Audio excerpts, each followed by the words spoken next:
Together, we've committed nearly 700 tanks and thousands of armored vehicles, 1,000 artillery systems, more than 2 million rounds of artillery ammunition, more than 50 advanced launch rocket systems, anti-ship and air defense systems, all defend Ukraine, and that doesn't count the other $500 million we're announcing with you today and tomorrow. That's going to be coming your way. And that's just the United States in this piece.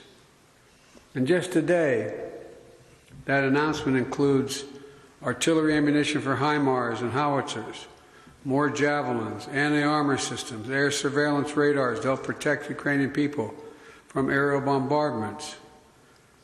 Later this week, we will announce additional sanctions against elites and companies that are trying to evade sanctions and backfill Russia's war machine. And thanks to bipartisan support in Congress, this week we're delivering billions in direct budgetary support,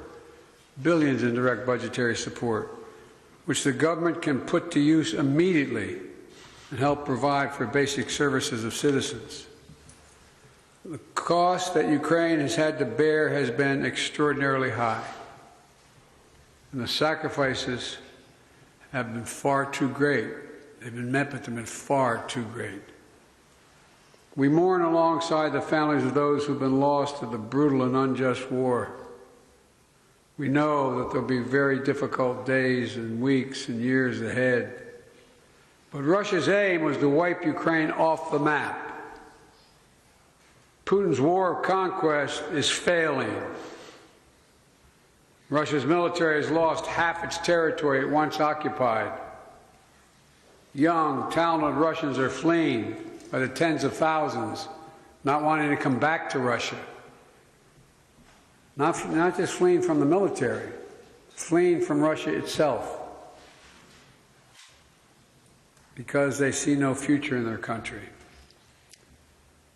Russia's economy is now a backwater, isolated and struggling. Putin thought Ukraine was weak and the West was divided.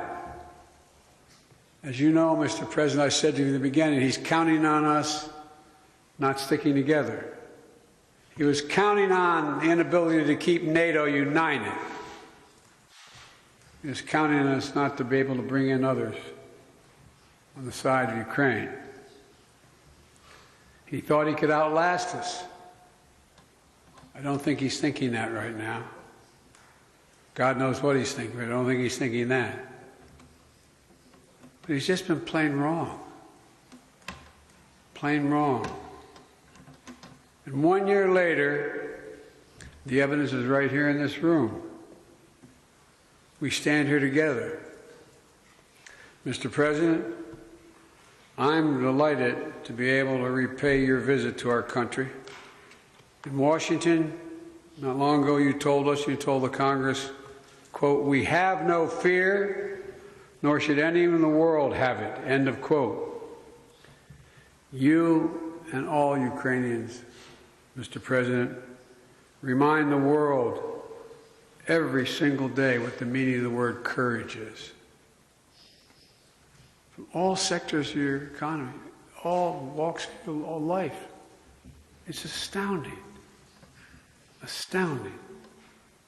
Remind us that freedom is priceless. It's worth fighting for as long as it takes, and that's how long we're going to be with you, Mr. President, for as long as it takes. We'll do it. Thank you.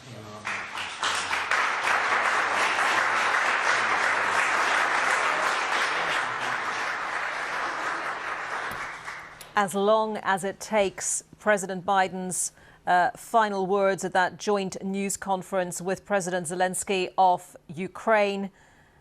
That visit, almost a year to the day since Russia invaded Ukraine, hugely symbolic. Watching that news conference with me, our correspondent Robin Brandt. And Robin, take us through what you heard there from the two men. Well, as long as it takes is an echo of the mantra, almost precisely the words we heard from Germany's leader Olaf Scholz and Emmanuel Macron, the president of France, in recent weeks.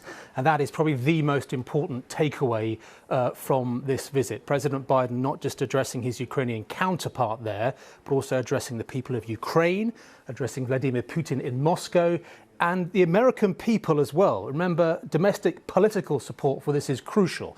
And he was resolute. We stand by Ukraine for as long as it takes. Right, so President Biden spoke for a little longer there. He was second. Firstly, we heard from Volodymyr Zelensky in Ukrainian. He talked about how Joe Biden first came to Ukraine 15 years ago. He's been 7 times since, so not a stranger to that country. But the first time Joe Biden has been as president.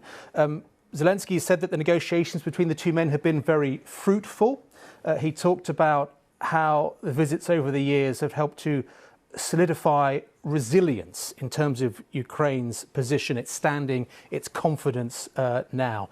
Interestingly as well, he talked about how the pledge of Abrams tanks by the United States, discussions we're hearing about possible help with long-term missiles, is a great boost to morale on the field for the Ukrainian troops. So it's not just about the hardware they're getting, it's about the message it sends, and it's about the confidence they can have. And also President Zelensky talking about the defence of the international rules-based order. He's always repeated this, hasn't he? In everything he said, it's not just about defending Ukraine, it's about defending yourself as well. No, for him, this isn't about a war between Russia and Ukraine. It's not even just about a war in continental Europe. And this echoes what we heard from Kamala Harris, the US Vice President, in recent days.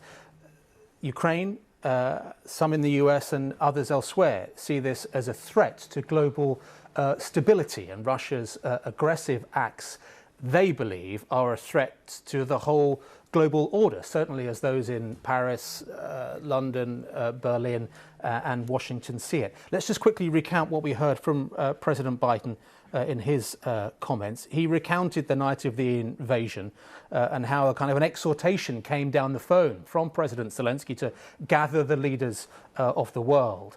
It was very effective, wasn't it, when he recalled that night?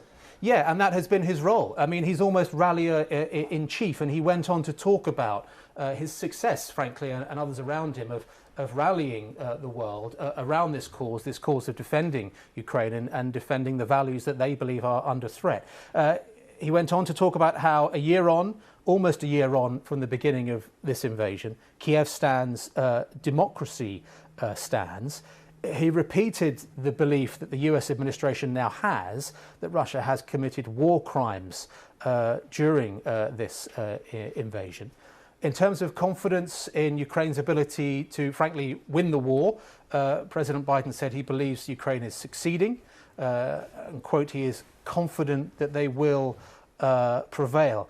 And interestingly, towards the end, comments not directed precisely at Vladimir Putin, but a message very strongly to Vladimir Putin, is that Joe Biden believes that, that Vladimir Putin thought that he could outlast the world and the will of the West. And he went on to say, God knows what President Putin, is thinking now.